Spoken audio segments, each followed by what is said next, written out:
এদিকে ভুটান পাহাড়ে নাগারে বৃষ্টি, উত্তরবঙ্গের বিভিন্ন জেলায় দুর্যোগ, ফুঁসছে একাধিক নদী। জলে তোড়ে কোথাও ভেঙে গেল সেতু, কোথাও জলমগ্ন নদী পাড়ের বিস্তীর্ণ এলাকা।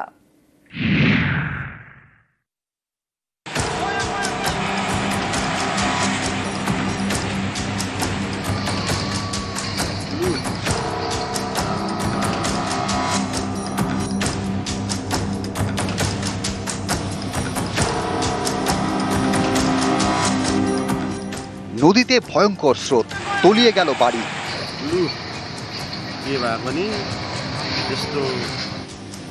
ভেঙে গেল লোহার সেতু।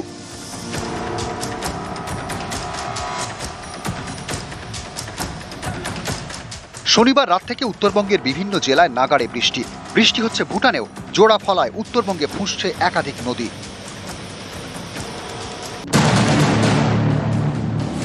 আলিপুরদুয়ারের জলদাপাড়া, এখান দিয়ে বয়ে গিয়েছে হলং। এই নদীর তীব্র স্রোতে ভেঙে গেল কাঠের সেতু।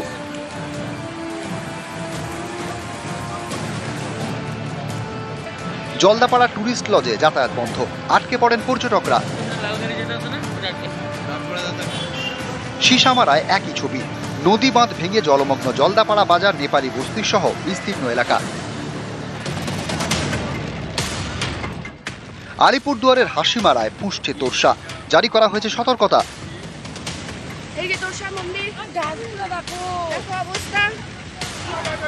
নদীতে হাবুডুবু গন্ডার, ভাসতে দেখা যায় মানুষকেও। শিলাতোরসা নদীর পাড়ের এলাকাও জলমগ্ন, প্রাণ বাঁচাতে জলের মধ্যে দাঁড়িয়ে গন্ডার। এখন তো দেখলাম একটা গন্ডার গেল, আগে গেছিল একটা গন্ডার, বাঘ, তারপরে গেল একটা মানুষ, তারপরে এখন একটা গেল তাজা গন্ডার বড়। হ্যাঁ, জল তো বাড়তেই আছে। শিলিগুড়ির নকশালবাড়িতে বাড়ছে মেচি নদী জল। নদী পার করতে গিয়ে ভেসে যায় একটি হস্তির শাবক, পরে তাকে উদ্ধার করা হয়। কোন ক্রমে নদী পার করে 30টি হাতি, ঢুকে পড়ে চাষের জমিতে। মিরিকের কাছে দুধিয়ায় গা ঘেঁষে বয়ে গিয়েছে বালাসন। এই নদী এখন ভয়ঙ্কর, তীব্র স্রোতে ভেঙে যায় শিলিগুড়ি এবং মিরিকের মধ্যে সংযোগকারী লোহার সেতু। নদী পাড়ের বাড়ি তলিয়ে যায়, 30টি পরিবারকে অন্য জায়গায় সরানো হয়। শিলিগুড়িতে ভয়ঙ্কর মহানন্দা, বাঁধ ভেঙে জলমগ্ন ফুলবাড়ির পোড়াঝাড় গ্রাম, বহু বাড়ি ক্ষতিগ্রস্ত।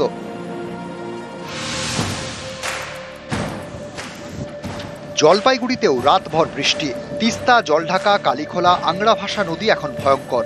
নাগরাকাটায় বিপদসীমার উপর দিয়ে বইছে জলঢাকা, জলমগ্ন বিস্তীর্ণ এলাকা।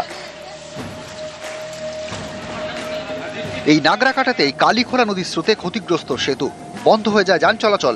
31 নম্বর জাতীয় সড়কে ডুয়ার্সের সঙ্গে শিলিগুড়ির যোগাযোগ বিচ্ছিন্ন।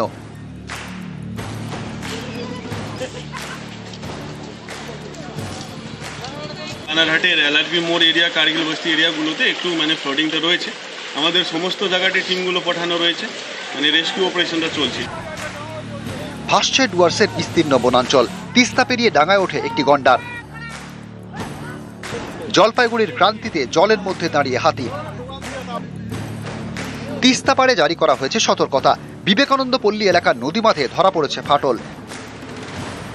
দ্রুত বাঁধ মেরামতির কাজ শুরু করে সেচ দপ্তর, খোলা হয়েছে ত্রাণ শিবির। হঠাৎ করে জল চলে আসছে, সবার ঘরে ঘরে জল উঠে গেছে। তারপরে এখন তো এখনো জল লাগিয়ে আছে, জল কমতেছে না।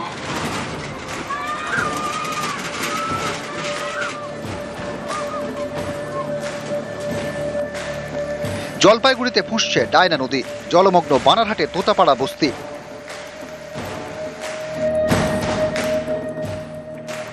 কোচবিহারের মাথাভাঙা 1 নম্বর ব্লকের কেদারহাট গ্রাম পঞ্চায়েত, এখানকার গা ঘেঁষে বয়ে গিয়েছে জলঢাকা। নাগাড়ে বৃষ্টিতে নদী এখন টইটুম্বর, জলমগ্ন বিস্তীর্ণ এলাকা। আতঙ্ক বাড়ছে তোরসা পাড়ে।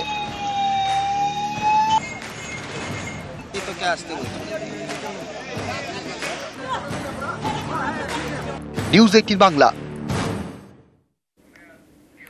দুধিয়া দিকে আমাদের নজর রাখতে হচ্ছে, কারণ দুধিয়ায় পরিস্থিতির কিছুটা উন্নতি হয়েছে। বিপর্যয়ের পর আর বৃষ্টি হয়নি। দার্জিলিং এর দুধিয়ায় মেঘলা আকাশ। প্রসঙ্গত আপনারা জানেন যে গতকালই ভারী বৃষ্টিতে ফুঁসছিল বালাসন, এবং বালাসনেতে জলের তোড়ে ভেঙে যায় লোহার ব্রিজ ভেঙে যাওয়ায় বন্ধ থাকে শিলিগুড়ি এবং মিরিকে যান চলাচল। নদী তীরবর্তী এলাকায় ধস নামে এবং আজ সকাল থেকে কিছুটা উন্নতি হয়েছে। আরো বিস্তারিত জানবো, আমাদের সঙ্গে রয়েছেন আমাদের প্রতিনিধি বিশ্বজিৎ মিশ্র। সরাসরি চলে যাব বিশ্বজিতের কাছে। বিশ্বজিৎ, আজ সকাল থেকে দুধিয়ার কি ছবি?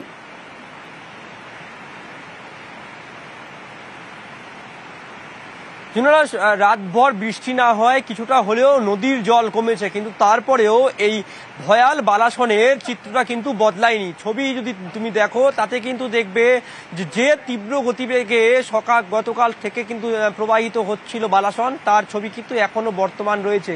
বিভিন্ন এলাকায় কিন্তু নদী সংলগ্ন এলাকায় সেখানে কিন্তু পার ভেঙেছে এবং নতুন করে যোগাযোগ ব্যবস্থা পুরোপুরি মিরিকের সঙ্গে শিলিগুড়ির এই যে রুট তা কিন্তু বন্ধ রয়েছে।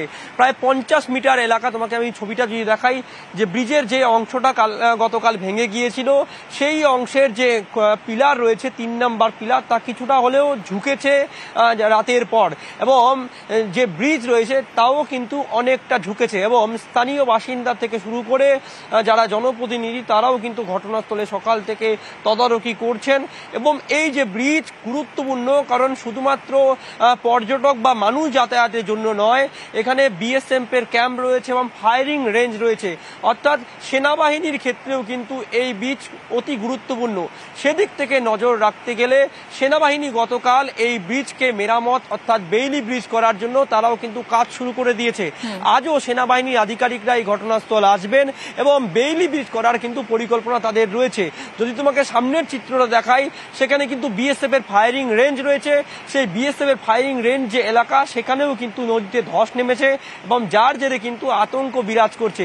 যদি তোমাকে নদী পাড়ের এলাকা বলি, সেখানেও কিন্তু গতকাল যে 3টি বাড়ি তা পুরোপুরি ধসে গিয়েছিল এবং যে এলাকায় প্রতিনিয়ত মানুষ যাতায়াত করে সেই এলাকার কিন্তু মানুষজন এখন হলেও কিছুটা করলেও আসতে শুরু করেছেন, কারণ রাতভর এই এলাকার মানুষজন পুরোপুরি নিস্তব্ধ ছিল এই এলাকা, এবং রাতের পর কোনোভাবে মানুষের দেখা সারা শব্দ লাইট তা কিন্তু জ্বলেনি। সকাল থেকেই মানুষজন তাদের যে বাসস্থান তা কিন্তু ফিরে আসছেন। প্রায় 50-এর বেশি মানুষ গতকাল কিন্তু জনপ্রতিনিধিরা তারা কিন্তু রেখেছিলেন এখানে স্থানীয় কমিউনিটি হলে। এক কথায় বলা যায় যে নতুন করে বৃষ্টি না হলেও বালাসন তার কি ভয়াল রূপ তা কিন্তু জারি রেখেছে। পরিস্থিতির দিকে নজর রাখো, পরবর্তীকালে আবারও তোমার থেকে আপডেট নেব। ধন্যবাদ।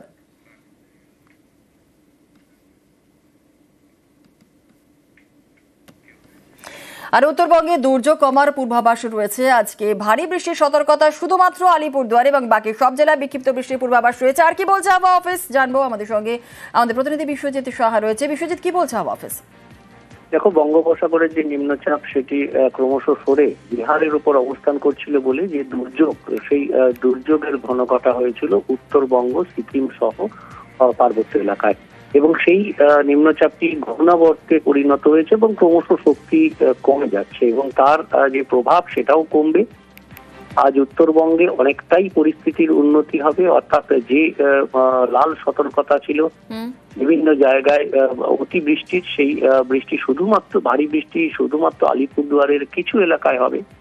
এছাড়া বাকি উত্তরবঙ্গের সব জেলাতেই বজ্রবিদ্যুৎ সহ বিক্ষিপ্তভাবে বৃষ্টির সম্ভাবনা থাকবে এবং আগামীকালও বজ্রবিদ্যুৎ সহ স্থানীয়ভাবে বৃষ্টির সম্ভাবনা থাকলেও ভারী বৃষ্টির সম্ভাবনা আগামীকাল আর থাকবে না, এমনটাই জানাচ্ছে আলিপুর আবহাওয়া দপ্তর। বেশ, ধন্যবাদ।